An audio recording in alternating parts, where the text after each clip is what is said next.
Om Swastiastu. Halo, selamat siang Yona Bali. Apa kabarnya hari ini? Semoga selalu dalam keadaan sehat dan juga berbahagia. Senang sekali hari ini saya Epa Jayantika akan menemani Yona Bali dimanapun berada, tentu di acara yang sudah kita nantikan bersama. Dan inilah dia, Yona Max, program mingguan yang akan menghadirkan aktivitas dan juga prestasi muda-mudi di Pulau Dewata. Nah, Yona Bali, edisi minggu ini kami akan mengulas salah satu profil siswa berprestasi di bidang akademik maupun di bidang non-akademik dari SMA Negeri 3 Denpasar. Remaja yang menjadi Duta Trisma ini berhasil dinobatkan sebagai Duta Remaja Berbudi Pekerti dalam pemilihan Remaja Berbudi Pekerti PRB 18 tingkat nasional tahun 2022.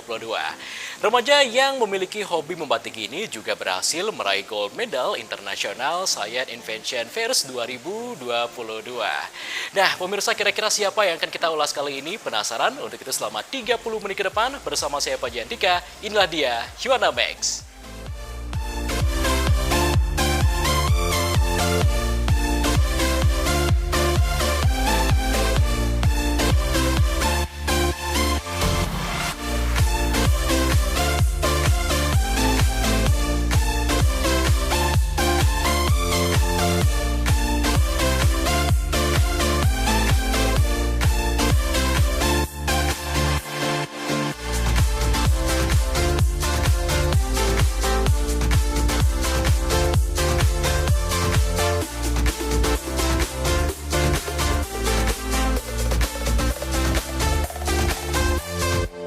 Yowana Bali, pada edisi minggu ini kami mengangkat salah satu profil Yowana berprestasi di bidang akademik maupun non-akademik dari SMA Negeri 3 Denpasar, Nikomang Sri Mahyoniaryasi. Demikian nama lengkap Yowana yang duduk di bangku kelas 11 ini, meraih berbagai prestasi gemilang di tingkat nasional maupun internasional. Di tingkat internasional, dia berhasil meraih Gold Medal International Science Invention Fair 2022, Silver Medal Youth International Science Fair 2022, Silver Medal International Science Competition Biologi 2022, Silver Medal International Science Competition Chemistry 2022, Silver Medal International Science Competition Mathematics 2022, dan masih banyak lainnya. Untuk di tingkat nasional, Yowana yang akrab disapa Yoni berhasil meraih juara satu pemilihan remaja berbudi pekerti PRB ke-18 tingkat nasional tahun 2022 yang diselenggarakan di Universitas Pendidikan Ganesha Singaraja. Yoni mengatakan dalam mengembangkan potensi diri yang dimiliki, ia aktif mengikuti berbagai organisasi baik di lingkungan sekolah maupun di luar sekolah. Untuk mencapai prestasi tersebut, berbagai persiapan dilakukan Yoni, terutama dalam mengembangkan potensi diri yang dimiliki. Pengalaman yang ia dapat pun sangat banyak, seperti cara berorganisasi, bersosialisasi, serta membagi ilmu yang dimiliki kepada teman-temannya. Om Swastiastu, perkenalkan saya Nikomang Sri Mahyoniaryasi dari SMA Negeri 3 Denpasar. Dalam mengembangkan potensi diri yang saya miliki, tentunya saya aktif dalam mengikuti berbagai kompetisi, baik akademik maupun non-akademik. Dan untuk mengimbangi potensi yang saya miliki, saya juga mengikuti berbagai organisasi. Di mana prestasi yang terakhir saat ini saya raih yaitu dapat juara satu pemilihan remaja berbudi pekerti ke-18 tingkat nasional di Undiksa. Itu lombanya karantina mulai dari tanggal 26 Oktober sampai tanggal 28 Oktober tahun 2022. Kegiatannya itu ada berbagai macam. Yang pertama dimulai dari seleksi administrasi, di mana seleksi itu berisi tentang prestasi-prestasi baik akademik, non-akademik, dan organisasi apa yang telah saya lakukan. Kemudian ada tes minat bakat, tes uji wawasan, tes dan sebagainya. Ada bagaimana kita mampu untuk bersosialisasi kepada masyarakat, khususnya bagaimana kita mampu mengembangkan potensi diri sehingga kita mampu menjadi inspirasi khususnya bagi generasi muda untuk mengembangkan Indonesia yang lebih baik ke depannya. Pengalaman tentunya sangat banyak ya. Saya mengenal teman-teman yang memiliki berbagai macam latar belakang, tentunya itu menjadi pembelajaran bagi saya mendapat pengalaman-pengalaman sangat banyak, mulai dari bagaimana cara berorganisasi, cara bersosialisasi, bagaimana saya mampu untuk membantu teman-teman yang mungkin sedang kesusahan dan sebagainya.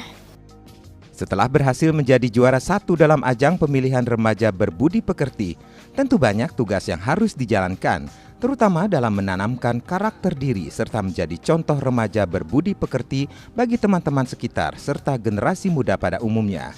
Kemungkinan dari tahun-tahun sebelumnya yang lebih ditekankan saat ini yaitu bagaimana kita mampu untuk berbudi pekerti, bagaimana kita mampu menanamkan karakter-karakter diri bagi diri kita sendiri, dan bagaimana kita mampu untuk memberikan inspirasi ke masyarakat khususnya bagi generasi muda. Bagaimana kita mampu untuk memberikan contoh yang baik, bagaimana kita mampu untuk memberikan role model bagi generasi muda, bagaimana kita berprestasi. Mencintai dalam sepi. Untuk menjadi role model remaja berbudi pekerti, Yoni terus meningkatkan karakter diri seperti sopan santun, beretika yang baik, disiplin, dan karakter unggul lainnya. Apabila karakter diri yang dimiliki sudah baik, maka Yoni yakin akan mampu menularkan kepribadian yang positif bagi teman-temannya. Selaku Duta Trisma tahun 2022, di lingkungan sekolah, Yoni terus mensosialisasikan hal-hal yang berkaitan dengan remaja berbudi pekerti serta menggaungkan 5 pilar Duta Trisma, yakni kedisiplinan, kesederhanaan, kekeluargaan, kebersamaan, dan kejujuran. Tentunya Yoni akan mulai dari diri Yoni sendiri terlebih dahulu. Apabila Yoni anggap diri Yoni sudah mampu, Yoni baru memberitahu teman-teman dari lingkungan kecil dulu, dari sahabat-sahabat Yoni, dari teman-teman sekelas Yoni, bagaimana itu budi pekerti yang baik, bagaimana Yoni mampu untuk membentuk karakter, mulai dari kedisiplinan yang paling utama yang ada di 5 pilar Trisma ini, yaitu kedisiplinan, kesederhanaan, kekeluargaan, kebersamaan, dan kejujuran. Yoni mampu untuk mengaplikasikan kelima pilar ini ke kehidupan sehari-hari Yoni, khususnya di sekolah dan teman-teman, sehingga teman-teman mampu untuk melihat Yoni dan tentunya akan mencontoh bagaimana yang baik. Jadi Yoni akan mulai dari diri sendiri Yoni, kemudian baru merepresentasikan kepada teman-teman Yoni. Setelah itu, apabila memungkinkan, Yoni akan bersosialisasi di media sosial karena saat ini perkembangan teknologi itu sangat berkembang pesat, dan kebetulan juga Yoni sebagai Duta Trisma tahun 2022 tentunya Yoni akan bersosialisasi melalui Instagram Duta Trisma dan sebagainya. Kebersamaan dan kesederhanaan. Selain berhasil meraih juara 1 dalam pemilihan remaja berbudi pekerti tingkat nasional, Ketua Ambasador Prestasi Kita tahun 2022 ini juga berhasil meraih medali emas Indonesia Permasi Olimpiade 2022, medali emas Olimpiade Kedokteran Dasar Nasional 2021, medali emas Olimpiade Matematika Smart Student Competition Nasional 2021, medali emas Olimpiade Fisika Smart Student Competition Nasional 2021, juara 1 Lomba Membatik FLS 2N Tingkat Nasional 2016 di Istana Kepresidenan Cipanas, Jawa Barat, juara 3 Wimbakara atau Lomba Seni Lukis Wayang Klasik Pesta Kesenian Bali PKB 2022, juara 1 Lomba Konten Budaya Putri Kader Pelestarian Budaya Kota Denpasar 2022, juara 3 Lomba Esai Putri Kader Pelestarian Budaya Kota Denpasar 2022, juara 1 Lomba Baca Puisi Bulan Bung Karno Kecamatan Denpasar Timur 2022, dan masih banyak prestasi lainnya. Nafasnya terbata-bata. Dari sekian banyak lomba yang ia ikuti, Yoni mengatakan lomba yang paling berkesan ketika mengikuti lomba membatik di Istana Kepresidenan Cipanas, Jawa Barat dan bertemu langsung dengan Presiden Susilo Bambang Yudhoyono. Selain itu, Yoni mendapat ilmu baru terkait budaya tradisi teman-temannya dari berbagai daerah di seluruh Indonesia. Prestasi Yoni Yuni telah mencapai prestasi akademik dan non-akademik, di antaranya Yuni sebagai Gold Medal International Choir Festival tahun 2019, Silver Medal Youth International Science Fair, itu merupakan penelitian tingkat internasional pada tahun 2021, dan di bidang akademik Yuni juga mendapat Silver Medal International Science Olympiad bidang matematika, kimia, dan biologi. Kemudian Yuni sebagai juara 1 lomba membatik tingkat nasional di Istana Kepresidenan Cipanas, Jawa Barat tahun 2016, dan sebagai harapan 1 lomba membatik juga di Istana Kepresidenan tahun 2014. Tahun 2016 itu saat pemerintahan Jokowi Dodo, dan tahun 2014 kemarin itu saat Susilo Bambang Yudhoyono.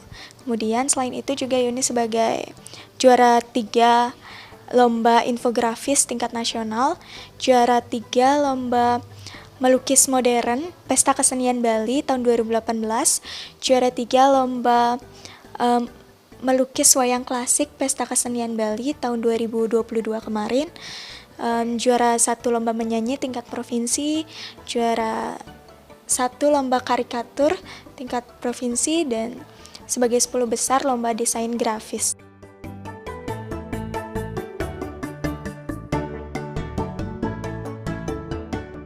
Tentunya lomba yang sangat berkesan itu Yuni sebagai juara 1 lomba membatik tingkat nasional, karena itu Yuni sebagai pertama kali untuk ke Istana Kepresidenan di Cipanas, Jawa Barat, dan bertemu langsung kepada Presiden Susilo Bambang Yudhoyono. Pada saat itu Yuni pertama kali tahu bagaimana kondisi situasi di Istana Kepresidenan. Pengalaman Yuni dapat kenalan dengan Presiden Susilo Bambang Yudhoyono dan bertemu teman-teman dari berbagai daerah, dari berbagai provinsi. Itu tentunya banyak sharing-sharing tentang budaya, tentang tradisi, dan Yuni juga banyak sekali belajar dari teman-teman dari luar daerah di sana. Dalam meraih berbagai prestasi, tentu ada usaha yang harus dilakukan. Koordinator ekstrakurikuler kelompok ilmiah remaja KIR di SMA Negeri 3 Denpasar Angkatan 45 ini ternyata memiliki strategi belajar yang ia pegang teguh dengan penerapan 4 skala prioritas, yakni penting mendesak, penting tidak mendesak, tidak penting mendesak, serta tidak penting dan tidak mendesak. Tentunya belajar di sekolah itu yang paling utama, pendidikan di sekolah. Kemudian Yuni membagi dalam 4 prioritas, di mana yang penting mendesak dan penting tidak mendesak dan tidak penting mendesak dan tidak penting dan tidak mendesak. Di mana skala prioritas menurut Yuni itu sangat penting. Menurut Yuni bagaikan dalam suatu wadah itu ada batu dan ada pasir. Di mana apabila kita masukkan pasir terlebih dahulu baru kita masukkan batu, tentunya kotak itu memungkinkan untuk tidak cukup. Apabila kita masukkan batu terlebih dahulu, kemudian mengisinya dengan pasir di sela-sela kosongnya itu, pasti kotak itu akan tercukupi. Nah, itu ibaratkan kegiatan Yuni. Apabila Yuni masukkan batu atau prioritas utama Yuni terlebih dahulu, kemudian apabila ada sela-sela kosong, baru Yuni masukkan prioritas tambahan layaknya pasir. Jadi prioritas utamanya tentu pendidikan, kemudian apabila ada waktu luang dan Yuni akan menjalankan hobi-hobi Yuni, baru Yuni melakukan kegiatan seperti seni-seni, nyanyi, membatik, melukis, dan lain sebagainya. Perih bagiku menahan marahku, tapi ku akan lakukan bahkan lebih dari itu. Nah, gimana Yona Bali prestasi yang diraih Yoni dalam berbagai bidang, khususnya bidang akademik? Tentu sangat membanggakan sekali, bukan? Nah, pemirsa, di segmen selanjutnya kita akan mengulas lebih jauh lagi prestasi Yoni di bidang non-akademik seperti menyanyi, membaca puisi, melukis, dan membatik. Tentu setelah jeda pariwara berikut, tetaplah bersama Yuana Max. Yona Bali selain bidang akademik, Nikomang Sri Mahyoni Aryasi juga berprestasi dalam non-akademik seperti menyanyi, membaca puisi, melukis, dan membatik. Di bidang olah vokal, penerima beasiswa pendidikan berprestasi tingkat nasional ini pernah meraih juara 2 lomba menyanyi Saka Suara Sebali tahun 2022. Di bidang membatik, ia pernah meraih juara 1 lomba membatik FLS 2N tingkat nasional tahun 2016 yang diselenggarakan di Istana Kepresidenan Cipanas, Jawa Barat. Seperti apa ya kegiatan Yoni di bidang olah vokal dan membatik maupun kegiatan lainnya? Untuk lebih lanjut kita saksikan tayangan berikut ini.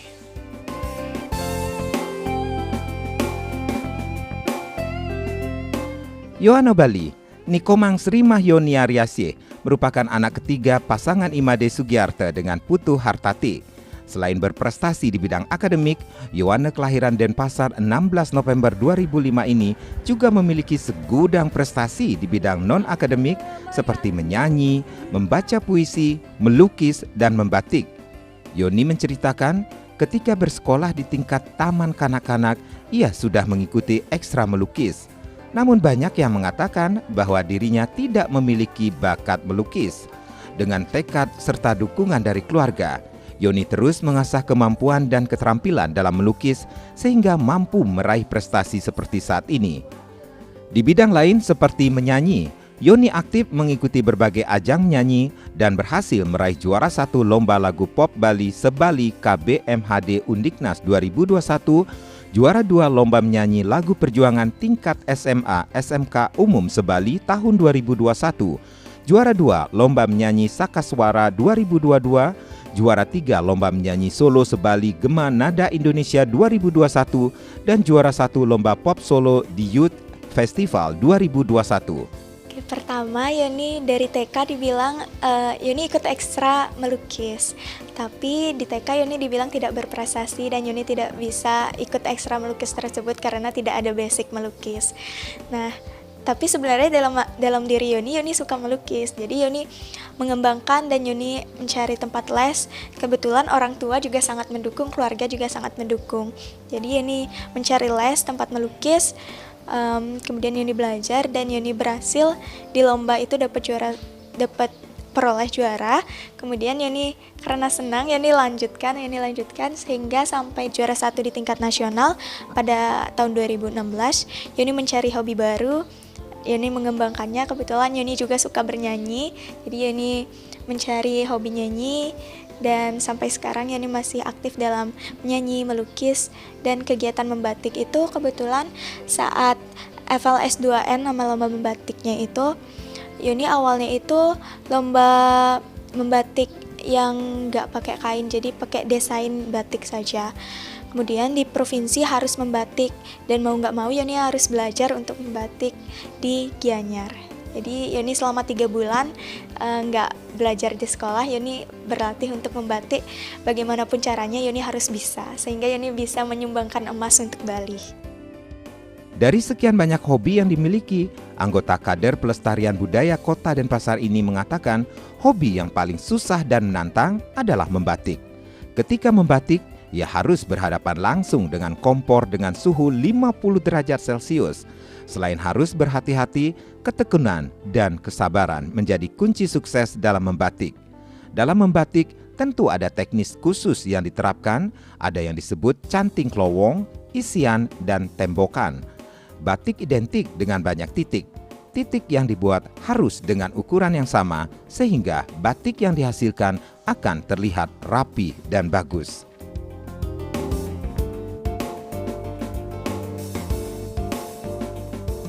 Dari awal belajar membatik, karya yang dihasilkan tentunya sangat banyak.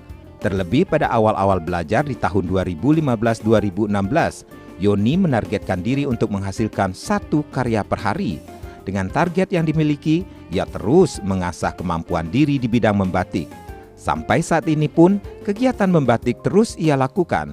Terlebih pada ajang pemilihan remaja berbudi pekerti bulan Oktober lalu, Yoni menampilkan bakat dan minat membatik dan bernyanyi.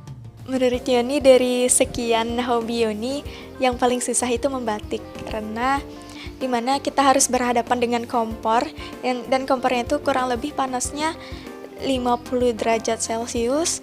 Jadi itu benar-benar harus hati-hati dan ketekunan banget, sangat diperhatikan. Kemudian kan kita menggunakan canting, kita harus hati-hati banget dengan namanya ada lilin yang namanya malam. Di sana malamnya itu kita ambil, apabila kita tidak hati-hati itu akan mengenakan tangan dan bisa menyebabkan melepuh. Jadi benar-benar kita harus tekun bagaimana kita diukur kedisiplinan kita, ketekunan kita, dan menjalankan malam di kain itu harus pelan-pelan. Jadi benar-benar kesabaran banget. Yuni batik yang Yuni selesaikan itu sampai dengan 8 jam itu hanya mencanting saja, belum pewarnaan. Teknik membatik itu ada 3. Yang pertama ada canting kelowong, isian, dan tembokan. Dimana kelowong itu kita seperti menggambar, mengikuti pola yang sudah kita buat. Kemudian isian itu bagaimana kita mampu untuk menghias apa yang sudah kita buat, apa yang kita canting kelowong itu kita lakukan seperti titik-titik. Jadi batik itu menurut Yuni lebih identik dengan titik, batik banyak titik. Jadi lebih titik-titik, ada titik besar, titik kecil. Kita harus, kalau bisa batik yang bagus itu titiknya sama, ukuran titiknya itu sama. Jadi benar-benar harus dikondisikan bagaimana kita malamnya itu kalau terlalu panas nanti belobor, kalau terlalu dingin nanti tidak tembus. Itu harus tembus semuanya. Kemudian ada yang terakhir itu canting tembokan. Tembokan itu seperti memblok gambar yang kita buat. Nah, setelah membatik kelowong isian tembokan itu ada membatik pewarnaan, di mana proses pewarnaan itu yang pertama kita masukkan ke air biasa, kemudian masukkan ke larutan naptol. Larutan naptol itu berwarna kuning. Kemudian ada lagi satu untuk warnanya, yaitu larutan garam diaso. Itu berisi warna merah, warna biru, dan warna apapun yang kita inginkan. Kemudian setelah batiknya itu diwarna, kemudian dibersihkan malam-malamnya. Jadi awalnya malam yang kita goreskan di kain itu berwarna kuning kecoklatan. Setelah dihilangkan nanti akan menghasilkan warna putih. Kemudian setelah itu baru dicuci bersih dan siap untuk dijual dan sebagainya. Berhasil menjadi remaja berbudi pekerti tahun 2022 tentu menjadi kebanggaan tersendiri bagi Yoni, terlebih dapat mengharumkan nama sekolah serta menjadi contoh bagi teman-teman terdekat serta generasi muda Bali pada umumnya. Dari pihak sekolah pun ia mendapatkan dukungan penuh. Sekolah memberikan ruang gerak pada para siswa untuk mengembangkan kemampuan yang dimiliki. Sebagai kepala sekolah tentu saya secara pribadi merasa sangat berbangga bahwa anak-anak yang kita bina di sekolah itu bisa berprestasi di berbagai bidang. Jadi kami dari pihak sekolah sangat mendukung anak-anak kami yang ingin terus mengembangkan diri dalam bidang-bidang akademik maupun non-akademik yang sesuai dengan minat dan potensi mereka. Jadi sekolah selalu memberikan informasi kepada anak didik kami terkait program-program pengembangan diri yang bisa diikuti, dan kami tentu saja akan mendukung tidak hanya dalam bentuk motivasi tetapi juga dukungan-dukungan lain yang bersifat finansial maupun bimbingan-bimbingan dari guru-guru pembina. Kami sangat mengharapkan bahwa anak-anak kami yang berprestasi di berbagai bidang yang sesuai dengan potensinya bisa memberikan inspirasi bagi anak-anak lainnya, sehingga semakin banyak anak-anak kami di SMA Negeri 3 Denpasar yang berprestasi sesuai bidangnya. Pesan dari lembaga tentunya kami sangat menginginkan anak-anak untuk terus dan berkembang sesuai dengan kodratnya, sesuai dengan minat dan potensinya. Jadi tidak henti-hentinya juga belajar dan terus mengembangkan diri sehingga nanti bisa menjadi generasi-generasi yang tidak hanya cerdas secara intelektual, juga memiliki karakter-karakter yang baik yang sangat berguna bagi masa depannya kelak. Penerima beasiswa pendidikan berprestasi tingkat nasional tahun 2022 ini senantiasa meningkatkan prestasi serta skill yang dimiliki dengan tetap berpegang teguh pada karakter unggul. Sebagai generasi muda, Yoni berharap dirinya tidak hanya memiliki kecerdasan intelektual, tetapi diimbangi dengan budi pekerti yang luhur dan mampu menularkan kepada teman-teman sekitarnya. Target untuk Yoni tentunya semoga Yoni bisa mempertahankan prestasi yang Yoni miliki tentunya dan meningkatkan kembali potensi-potensi diri, mengembangkan potensi diri yang Yoni miliki baik bidang nasional hingga internasional sehingga bisa mengharumkan nama Indonesia dan nama SMA Negeri 3 Denpasar khususnya. Kemudian untuk teman-teman di SMA Negeri 3 Denpasar dan tidak menutup kemungkinan untuk generasi muda khususnya ke depannya untuk bagaimana kita gali potensi-potensi diri yang kita miliki, percaya diri bahwa kita pasti punya kelebihan, pasti kita mampu untuk mencari prestasi-prestasi diri yang kita miliki, baik itu di bidang akademik maupun non-akademik. Ingat, prestasi itu tidak cukup apabila tidak diimbangi dengan karakter tidak berbudi pekerti luhur, sehingga kita juga harus mengedepankan karakter pada diri kita sendiri untuk mewujudkan Indonesia yang lebih baik lagi. Yang mampu membuatku tersadar dan sedikit menepi. Yona Bali, tidak terasa sudah 30 menit kita bersama-sama. Semoga informasi tadi dapat memberikan manfaat untuk kita semua. Jangan lupa saksikan Yona Max minggu depan karena kami akan hadir kembali menyajikan informasi seputaran prestasi dan aktivitas muda-mudi di Pulau Dewata. Udah gitu saya Pak Jantika mewakili kru dan kerabat kerja yang bertugas mengucapkan terima kasih atas kebersamaan Anda. Terus kembangkan kreativitas, yawe dan juga narkoba. Salam Yuana, sampai jumpa. Om Santi Santi Santi Om. Kisah